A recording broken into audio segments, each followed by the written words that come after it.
గారికి సంఘ కాపరికి కూడా వచ్చి మీ అందరికీ ఉన్నాను. చిన్న ప్రార్థన చేసుకుంటాం. మహాగణుడ మహోన్నతులను చేస్తే ఇదిగో తల్లి ప్రవేశే పునరుద్ధాన్ని ప్రవేశే నీకు సన్నిధిలో మేము నిలబెట్టిన కృపకై నీకు వందనాలు స్తుతులు స్తోత్రాలు చెల్లించుకుంటూ వేసాను. దేవాన్ని ఇక్కడ నిలబడడానికి మీరు నాకు ఇచ్చిన కృపకై నీకు వందనాలు. అయ్యా నేను చెప్తూ ఉన్నప్పుడు మీరు నాకు తోడైందన్నయ్యా. నేను కాదు ప్రభావ మీరు నాతో మాట్లాడాలయ్యా. మీరే నా నోటి ద్వారా మాట్లాడే తల్లి ప్రవేశం నేను చెప్తే నేను ఏదైతే చెప్తూ ఉన్నానో తల్లి ప్రవేశం అందరికీ అర్థమయ్యే రీతిలో తల్లి ప్రవేశం మీరు చూపిస్తారని మా ప్రభు రక్షకుడైన యేసుక్రీస్తు అతిశేషమైన అడిగి వేడుకని ప్రార్థన చేస్తున్నాం మా పరమ తండ్రి.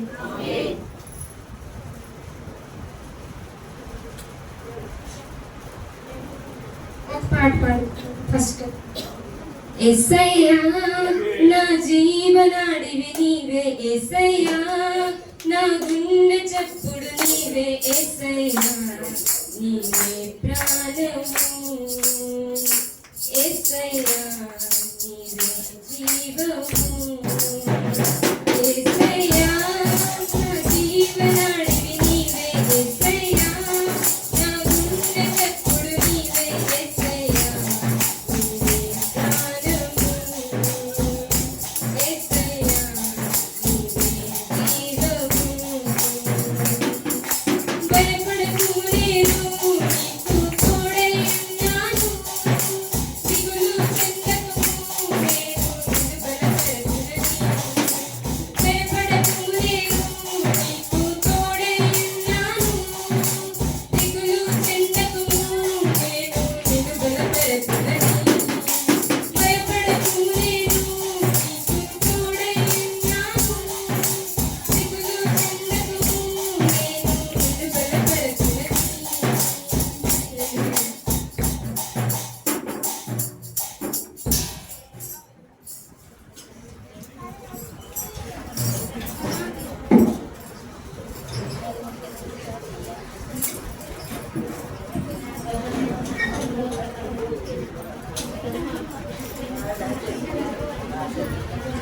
దేవుడు ఆశ్రయించిన వారి జీవితాల్లో ఎలాంటి కార్యాలు జరిగిస్తారో దేవుడు ఇచ్చే విడుదలను గురించి చాలా స్పష్టంగా ఎస్తేరు గ్రంథంలో మనం చూడగలం. ఎస్తేరు గ్రంథం 4వ అధ్యాయం 8-9 వచనాలు చదువుకుందాం.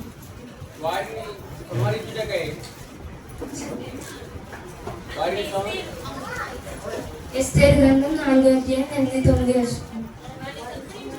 వారిని సంహరించుటకై సూచనలో ఇయ్యబడిన ఆజ్ఞ ప్రతిని ఎస్తేరునకు చూపి తెలుపమని ఆమె తన జనుల విషయమై రాజును వేడుకొని అతని సముఖమందు విన్నపము చేయుటకై అతని వద్దకు పోవెలనని చెప్పుమనియు దానిని అతనికి ఇచ్చెను. హాతాకు వచ్చి మొర్దెకై యొక్క మాటలను ఎస్తేరుతో చెప్పాను. అంతటా ఎస్తేరు మొర్దెకైతో చెప్పమని హతాకును సెలవిచ్చినది ఏమనగా, ఈ కొద్ది వాక్యం దేవుడు మన వినికిడిలో దీవించి ఆశీర్వదించుకుంటాం. అయితే నేను ఇవాళ ఎస్తేరు జీవితం గురించి కొన్ని మాటలు చెప్పాలనుకుంటున్నాను. ఎస్తేరు చాలా దీన స్థితి నుండి చాలా ఉన్నతమైన స్థితికి దేవుని దయ ద్వారా హెచ్చింపబడిన స్త్రీగా మనకు కనబడుతుంది. చాలాసార్లు మనం అనుకుంటూ ఉంటాం కదా, మనుషుల దయ నా మీద ఉంటే, మనుషుల యొక్క అనుగ్రహం నా మీద ఉంటే, మనుషుల యొక్క గుడ్ విల్ నా మీద ఉంటే నేను పైకి వెళ్తానా అండి అని మనం అనుకోవచ్చు. దేవుని యొక్క దయ నా మీద ఉంటే నేను వెళ్తానా పైకి, దానివల్ల నాకు ఏమన్నా ఉపయోగం ఉందా అని మనం అనుకోవచ్చు. మనకి ఒక క్వశ్చన్ మార్క్ అయితే రావచ్చు. అయితే మనుషుల యొక్క గుడ్ విల్ మనుషుల యొక్క సేవ ద్వారా మీరు ఎంత పైకి వెళ్ళగలరో అంతకన్నా చాలా శ్రేష్టమైన అత్యున్నతమైన స్థానానికి దేవుని దయను మనం సంపాదించుకున్నప్పుడు మనం వెళ్ళగలం. దానికి ఎస్తేరు జీవితమే ఒక ప్రతీకగా కనబడుతుంది, ఒక నిదర్శనంగా కనబడుతుంది. ఎస్తేరు జీవితంలో తనకి బ్యాకింగ్ ఎవరు లేరు, తన బ్యాకింగ్ సపోర్ట్ ఎవరు లేరు, తనకి పేరెంట్స్ ఎవరు లేరు, తనకి తల్లి తండ్రి ఎవరు లేరు. తను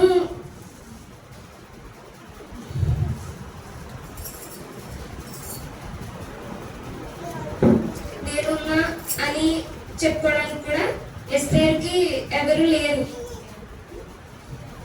బంధువర్గం లేదు. అయితే ఒకే ఒక వ్యక్తి ఉన్నాడు, అతనెవరు తెలుసా మీకు ఎవరికైనా? మొర్దెకై.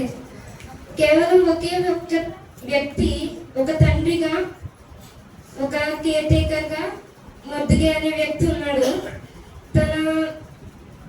తన బంధువుగా ఉన్న మొర్దెకై సో ఎస్తేరు కంటూ ఉన్నది ఎవరంటే మొర్దెకై. మనుషులలో తనకు సపోర్ట్ చేయగలిగింది ఒక్క మొర్దెకై, కానీ అంతకన్నా గొప్ప సపోర్ట్ ఎస్తేరుకు ఉంది. అది ఎవరి సపోర్ట్ అంటే దేవుని సపోర్ట్. ఎస్తేరు జీవితంలో ఎంతమంది ఉన్నా వెళ్ళలేని స్థాయికి దేవుని దయ ద్వారా ఎస్తేరు వెళ్ళింది. అక్కడ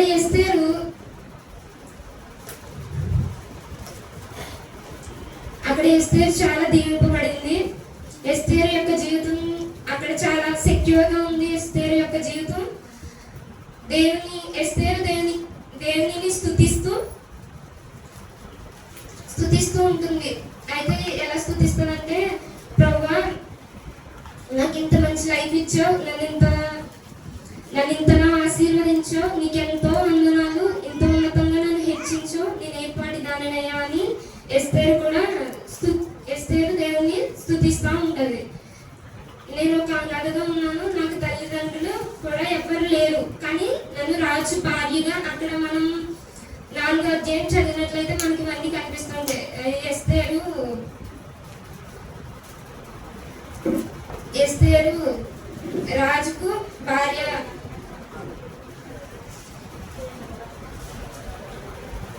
అప్పుడు దేవునితో చెప్తూ ఉంటది, దేవా నన్ను రాజు భార్యగా చేశావు అని దేవుని స్తుతిస్తూ ఉన్న ఆ సందర్భంలో మొర్దెకై రాజు యొక్క మంత్రిగా ఉన్న హామానుకు నమస్కరించకుండా ఉన్న కారణం చేత హామాను మొర్దెకై మీద కోపం పెట్టుకుని, ఈ మొర్దెకై యూదులని తెలుసుకొని మొర్దెకైనే కాదు, మొర్దెకై యొక్క జాతి వారిని సంహరించాలని రాజు చేత తాకీదులు రాయిస్తూ ఉంటాడు. మనం దేవుని వాక్యంలో చూడగలం.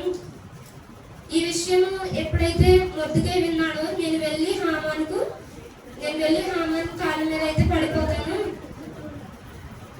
ఎందుకంటే నేను చనిపోవడమే కాదు, నా వారందరికీ నా భక్తి వలన, నా విశ్వాసం వలన దేవుని కొరకు నేను తీసుకున్న ఈ నిర్ణయం వలన ఇంతమందికి నష్టం రాకుండా చాలా సులభంగా ఈ పరిస్థితి నుండి తప్పించుకోవడానికి మార్గం ఏంటంటే వెళ్ళి నమస్కారం చేస్తే అయిపోతుంది కదా అని హామాను కాళ్ళ మీద పడితే సరిపోతుంది కదా అని హామాను అనుకుంటూ ఉంటాడు. హామాను కాళ్ళ మీద పడితే సరిపోతుంది కదా అని మొర్దెకై ఆలోచించలేదు.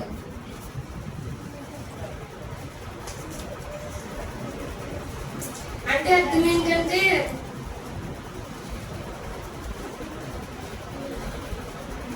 మొర్దెకై దేవుని కొరకు రాజీ పడకుండా నిలబడే ఆ గొప్ప మనస్సు, ఆ పట్టుదల మొర్దెకై జీవితంలో మనం చూడగలం. మనం ఒక్కొక్కరి పక్షంగా దేవుడి ప్రణాళిక ఉంది. ఎస్తేరు పక్షంగా దేవుని ప్రణాళిక ఏంటంటే, ఆ సమయంలో ఆ దేశంలో ఆ రాజు యొక్క భార్యగా ఎందుకు పెట్టారంటే, ప్రార్థనలో ఎస్తేరు పోరాడి ప్రార్థన విజయాన్ని పొందాలని ఎస్తేరు ఆ సింహాసనానికి దేవుడు నిర్ణయించాడు. ఎస్తేరు గ్రంథం 4వ అధ్యాయం 16వ వచనం.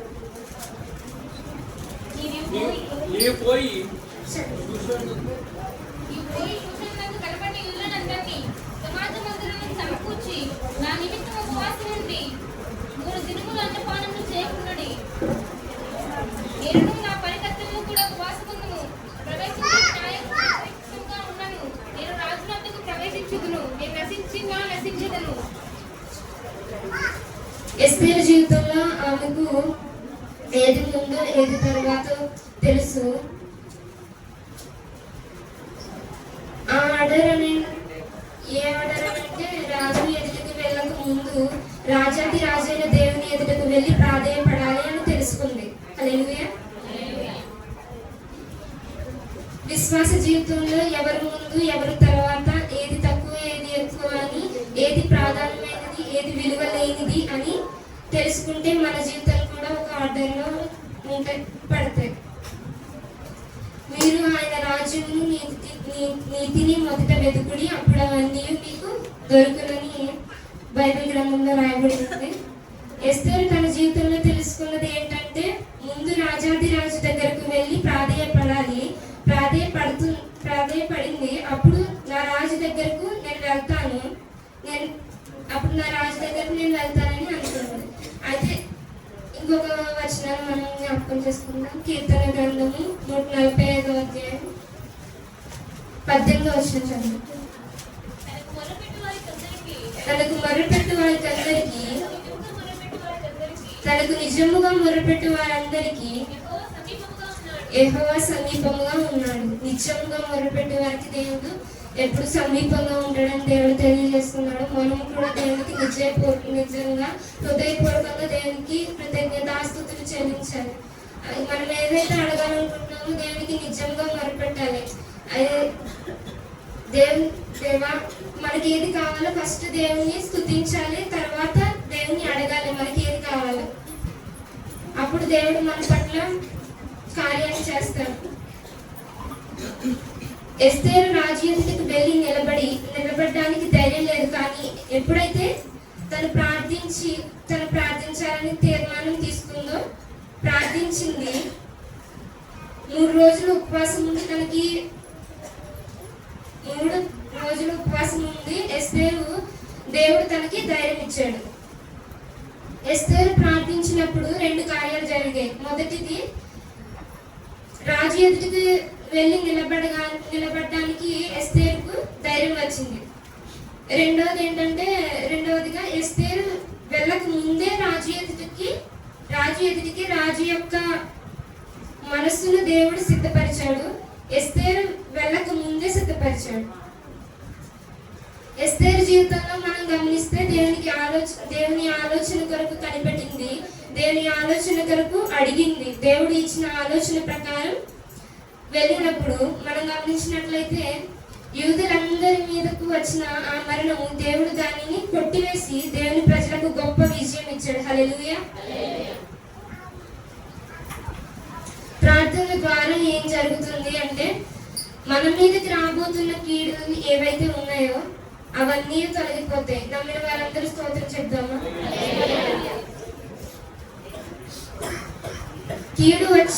కీడు వచ్చు అన్న భయం లేక మనమందరం సురక్షితంగా జీవించాలంటే నీవు నేను చేయవలసింది ఒకే ఒక్క ఆయుధం. ఏంటంటే అది రాజాది రాజు పాదాల మీద పడడం.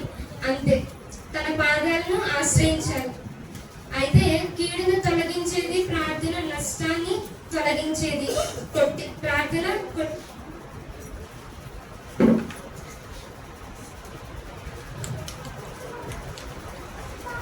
రాజాది రాజు యొక్క పాదాల మీద పడితే దేవుడు మనకు సహాయం చేస్తాడు.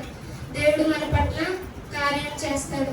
ఆయన పాదాలను ఆశ్రయిస్తే కీడును తొలగిస్తాడు.